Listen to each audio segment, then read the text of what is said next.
en ce 11 novembre que chacune et chacun d'entre nous essaie d'imaginer l'émotion qu'ont pu éprouver les habitants de Moselle et d'Alsace, nos familles, il y a 101 ans aujourd'hui, lorsqu'elles ont enfin recouvré la nationalité française et la liberté de penser de leurs parents ou leurs grands-parents.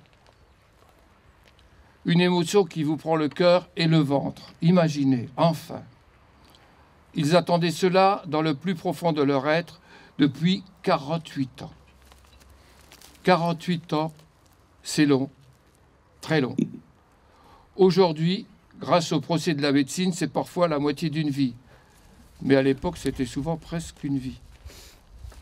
48 ans que dans les écoles de Malancourt et d'Amnéville, on apprenait aux enfants qu'ils étaient différents et que par conséquent, ils devaient penser et agir différemment que leurs petits cousins de Briey ou de Novéa. 48 ans que dans bien des familles, on continuait de parler français alors qu'à l'école, c'était interdit et à coup de règles, punissait le malheureux qui l'avait oublié. La liberté, beaucoup d'entre nous présents ici ne l'ont pas perdue, mais ceux qui l'ont perdue connaissent son prix.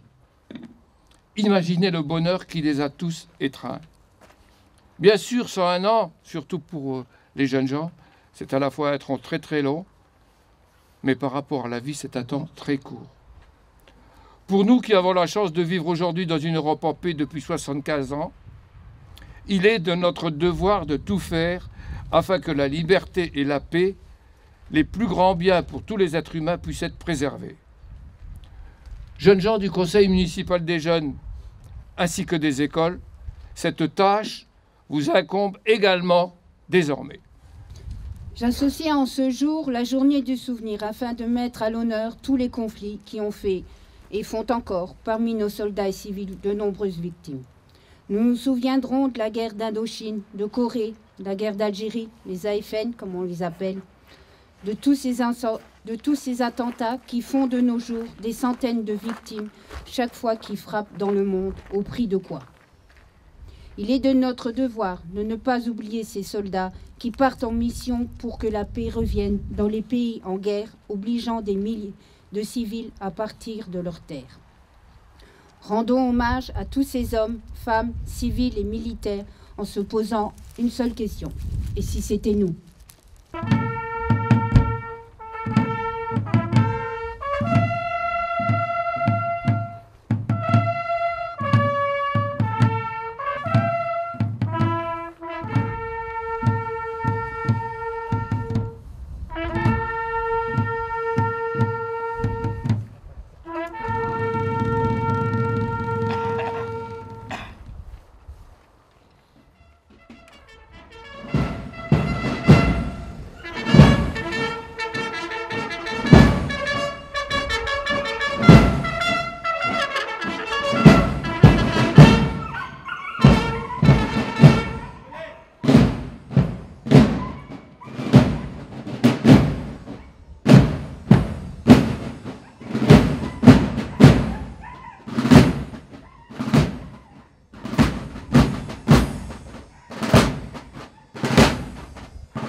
Quand on commémore la Première Guerre mondiale, il est courant, et c'est normal, de rendre hommage aux combattants, aux poilus, qui ne partirent pas tous la fleur au fusil, comme cela a parfois été dit, mais qui partirent avec courage, avec angoisse aussi, avec dévouement toujours, pour servir leur pays, convaincus au début en tout cas que cette guerre serait courte.